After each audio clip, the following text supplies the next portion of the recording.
Bismillahirrahmanirrahim. Assalamualaikum warahmatullahi wabarakatuh. Perkenalkan, nama saya Rafita dari kelas 1D. NIM saya 122030095. Baiklah, di sini saya akan menjawab pertanyaan-pertanyaan yang Bapak sudah berikan di pelajaran akhlak tasawuf. Yang pertama yakni hubungan antara tasawuf dengan ekonomi adalah tasawuf tidak bisa lepas dari kehidupan manusia karena tasawuf adalah cara atau bagaimana amal yang kita lakukan diterimanya. Begitu pula dengan ekonomi ini juga bisa dilepas dari kehidupan manusia, bahkan pada manusia pertama atau Nabi Adam dan istrinya diturunkan ke bumi saja. Mereka sudah mengalami masalah ekonomi, yaitu kebutuhan akan makanan, pakaian, tempat tinggal, dan lain-lain. Maka dari itu kita harus mempelajari keduanya agar tercipta kegiatan ekonomi yang sesuai dengan ajaran agama Islam. Baik, yang nomor 2. Adapun tujuan akhlak atau tasawuf, akhlak yaitu melihat dari segi tujuan akhir setiap ibadah adalah pembinaan takwa. Bertakwa mengandung arti melaksanakan pemerintah dan menjauhi larangan agama. Ini berarti menjauhi perbuatan-perbuatan jahat dan melaksanakan perbuatan-perbuatan baik dalam kurung akhlakul karimah.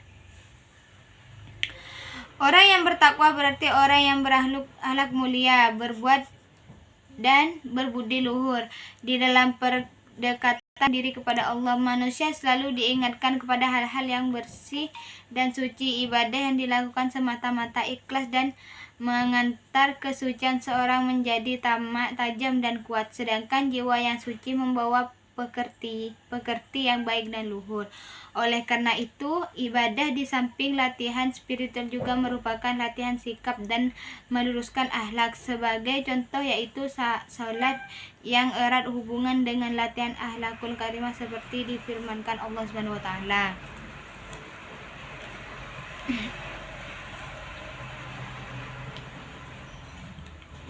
Yang nomor 3.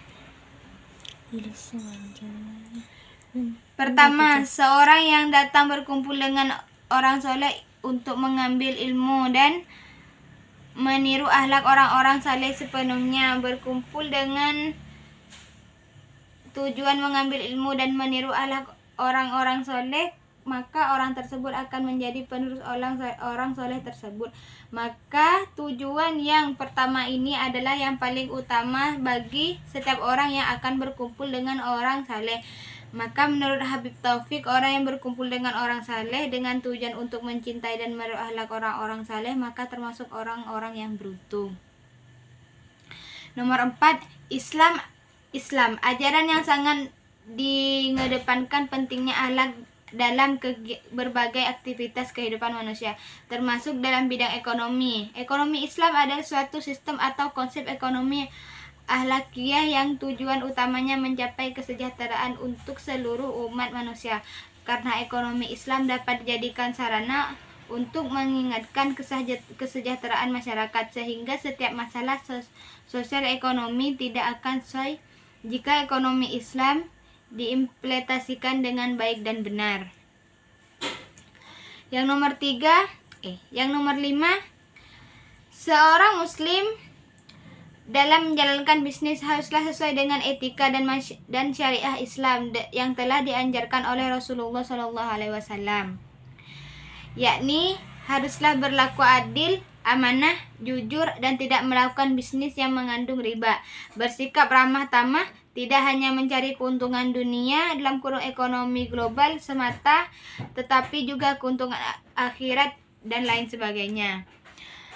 Mungkin hanya ini yang dapat saya jawab dan hanya ini yang dapat saya sampaikan. Kurang lebihnya mohon maaf. Wallahu muwaffiq ila aqwamit thoriq. Wassalamualaikum warahmatullahi wabarakatuh.